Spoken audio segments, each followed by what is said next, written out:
Hey everyone, I'm Jasmine Lee. And I'm Selena Young. And we're with Coldwell Banker. Yep, and we're here today to give you the Q3 report for Santa Clara and San Mateo counties. So Selena, you want to start us off with Santa Clara? Absolutely. Okay, let's go over number of new listings. Okay, so we'll start with single family homes first. Yes. So in Q3 of 2023, we went from 2,351 new listings, and that went up 12%.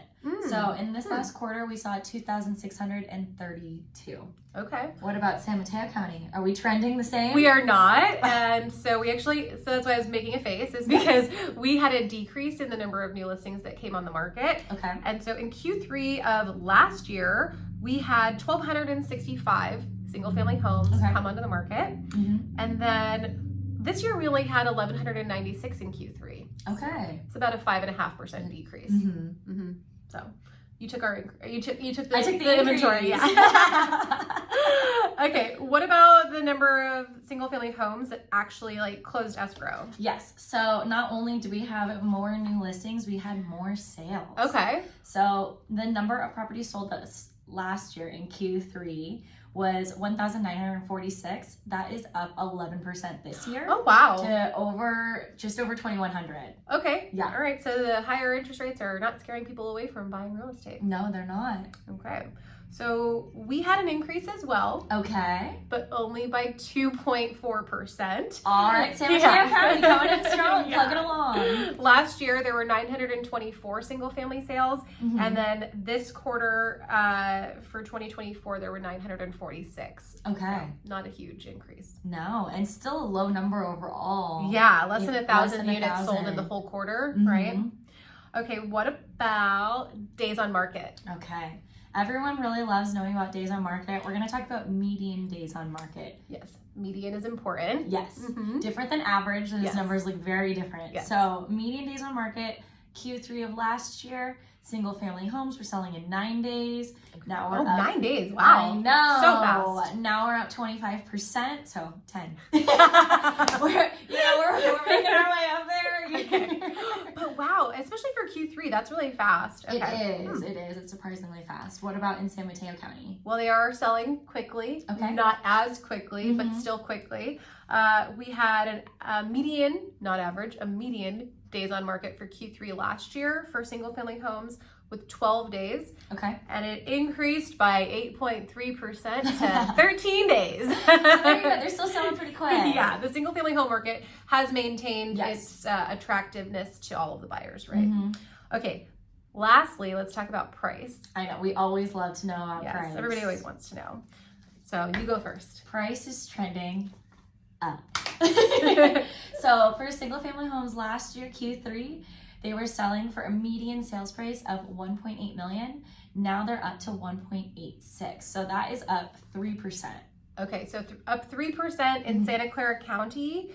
And we are up actually just about 4%, 3.97%. Okay. So we went from a median sales price of $1.83 million to $1.9 million. Oh, dang. Okay. Yeah, but we're not that far apart. No, we're not that far apart. In terms of affordability, 1.9, 1.86. I feel like we used to tell our clients, you pay a premium to live on the peninsula, but that's not true anymore. No, Santa Clara County is moving its way on up there.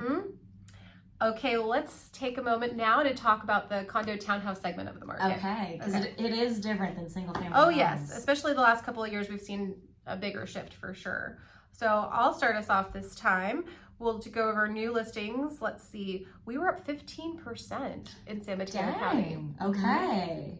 Okay, so we went from having 389 new listings come on the market in Q3 last year, and this year we had 447. Okay. Yeah. What about you? Wow. We are following similar trends. We went up 12% in number of new listings. Oh, wow. Okay. So we went from 1,170 up to 1,314. Okay. Yeah. Wow. The number of new listings is trending up, but what about properties sold? Okay, properties that closed escrow in Q3. Yes. This year we had, okay. Properties that closed escrow in Q3 last year, we had 271 condos and townhomes. And this year that went up to 309. Okay. So 14% increase in the number of actual closings. All right. So Santa Clara County did not follow No? as highly of trends. Oh, okay. No, so number of properties sold only went up 4.67%. Oh, so there's more listing, but there are not as many that are selling. Yes. Oh, So okay. we went from 856 condos and townhomes selling to 896. So we're under Okay. 900. Okay. Yeah. All right, cool. But how about median days on market? Well, that was a bigger jump than what we saw in the single family home segment. Mhm. And so last year in Q3, we in San Mateo County, the median days on market was only 15 days. Now it's 23. So that is a 53% increase in the days on market. So the homes are taking a little bit longer to sell. Mm-hmm. What about you? Santa Clara County followed similar trends. We went from 9 days last year to 14. So Wow. a 56% increase, but still 14 days for a condo and That's townhouse. pretty good, yeah. It's still very quickly. Mhm. I mean, we always tell our clients for 14 days for condo and townhome, That's pretty good. that's great. Yeah. Yeah. For sure. Okay, Sales price. price. Yes. Tell us more. What was going on in San Mateo County? All right, so in San Mateo County in Q3 last year, the median sold price was $950,000, Okay. and this Q3 it was only $915,000, so it went down 3.7%.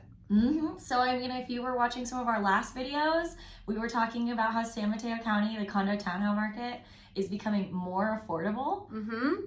It used to be the more expensive county for condos and townhomes, but it's shifted over I don't know when it shifted, but the last few videos that we've done, we've seen higher prices in Santa Clara County. So is that trend still true? It is. So in Santa Clara County, we went from a median sales price last year of $965,000, and now we're up 3.63%. So median sales price is $1 million. Yeah. So, Wait, so you're up 35 grand? Mm-hmm. And we're down 35 grand. So if you've been watching our videos, now is a good time to go out and buy a condo or townhouse in San Mateo County. Yes. It's more affordable than Santa Clara County. Mm-hmm. And why do you think that is? You know, one of the big things that we're thinking that is because there's so much more construction that's happening in Santa Clara County. There's more land, there are more older lots that have been sitting that we're seeing a lot of townhouses come on, a lot of new construction. Yeah, which drives the prices up. It drives the price up. Mm-hmm. And there's less land in San Mateo County to build, so that could definitely be a contributing factor for sure. Absolutely. So now that we've reported all of the housing stats to you, we wanted to take a moment to talk about the aftermath of the settlement. Now that it's been a couple of months since the new commission laws have gone into effect, what are some things that we're seeing, Selena? So one of the big things that we're seeing is that because everyone's at a different brokerage, there's a lot of different information going around. So one of the things that we've been hearing and heard right from the get-go is our clients coming in and saying, hey, I just went to this open house and the agent that was hosting it said I was required to sign in because of the new rules. Okay. That is not true. We want to let you know that is a little bit of misinformation. It's miscommunication. There's a lot of changes happening right now. It's hard to keep track of it all, but you are not required by any state of law to actually sign in. If you want to, you can, but it's not a requirement. Okay, that's definitely good because we have had buyers say that to us after going to open houses, and so it's weird. It's probably confusing for them. Yes, because some open houses ask them to sign in and then some don't. So okay. So that's one of the things that we wanted to bring up. Jasmine, what about you? So just like you said, with the various brokerages taking different approaches, what we're also seeing is the same thing with all of the forms. Yes. So when you guys are signing contracts, whether that's a purchase agreement or a listing agreement to sell your home, be really attentive to what you're signing, because there's a lot of forms out there now. The different brokerages are coming up with their own forms. CAR, the California Association of Realtors, has a form that's throughout the whole entire state of California. And then there's PRDS is our local forms, the Peninsula forms, right? Yeah. And so just be aware of what you're signing, because they all say something that's a little bit different for the buyers and for the sellers, especially when it comes to the commission. So that was another thing that we've seen, is all of these new forms coming out. Yeah, and speaking of forms, you know, we used to really use the CAR forms all the time. But now when we go for listing appointments, we have actually been leaning into the Coldwell Banker forms, because one of the great things that it does is it has a spot to talk about whether or not a seller wants to advertise a buyer's agent's commission. Yes. And you know, we have talked about this before. It does not hurt to offer a commission. Obviously, everything is negotiable. Right. But if you are offering a commission, it's great to be able to advertise that. Yes. To say, hey, our client is offering a commission. come in and take a look. Yeah. You don't have to worry about anything you don't need to worry about if you're possibly not going to get paid. Right. It is all there. We can put it in our advertising, and that is great. Because if a seller signs this CAR listing agreement, there is nowhere on that listing agreement for them to say if they're willing to pay a buyer's agent commission or not. And so then their agent doesn't have the ability to advertise that. Yes, and that also means that if an agent calls another agent to ask, they can't really advertise that because it's not in writing. Yes. So that's a big thing. Even if it's just agent to agent communication, all sorts of advertising, you're not allowed to portray it. But you know what's really interesting? Another thing that we've noticed is that agents are actually not asking us about the commission on our listings as much as we thought that they were going to ask. And we've realized that that's because it's all subject to what is in the contract. So if they're okay with if their buyer is okay paying them at closing for the commission, then they may not write the commission in the contract, right? But we are seeing a majority of buyers agents asking for 2.5%, and most sellers are offering 2.5%. That is the main, I think, trend that we're still seeing, but we are starting to see one-offs, right? With more discount commissions being offered to the buyer's agent, stuff like that, right? Yeah, a type of credit. So it just really depends. As we've always said, the California the listing agreement has always said that commission is negotiable. So it's out there. And is there anything else that you wanted to say about the lawsuit and all the aftermath of what's happening? Absolutely. So the last point that I want to hit on actually, is that it's really not about the commission or the price. I know everyone likes to get caught up in the big hubbub. It's news in the headlines, everyone's biggest concern.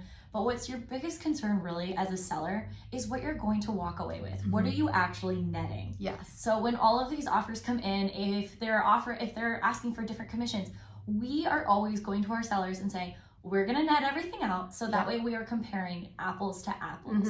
We want to make sure that you know exactly what you're going to walk away with because you got to make the right decision for you. Well, and Selena has a really great chart that she created that shows a comparison side by side when we get multiple offers of what the prices all are, what the terms are, and also what the commission is that's being asked by the buyer's agent, and then the net proceeds to the sellers based on those numbers. And so when you add everything up, like Selena just said, it really is about what the sellers are walking away with at the end, not necessarily what they're paying in commission or what the price is, but really what they're walking away with.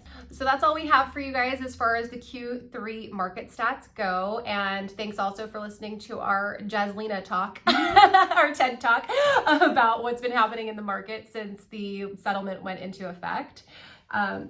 Moving forward, if you guys have any more questions about how this affects you as a buyer or a seller, please reach out, let us know.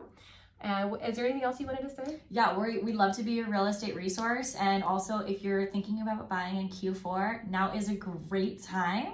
So contact us today and we're happy to help get you into a new home. Yep. All right. See you guys. Bye.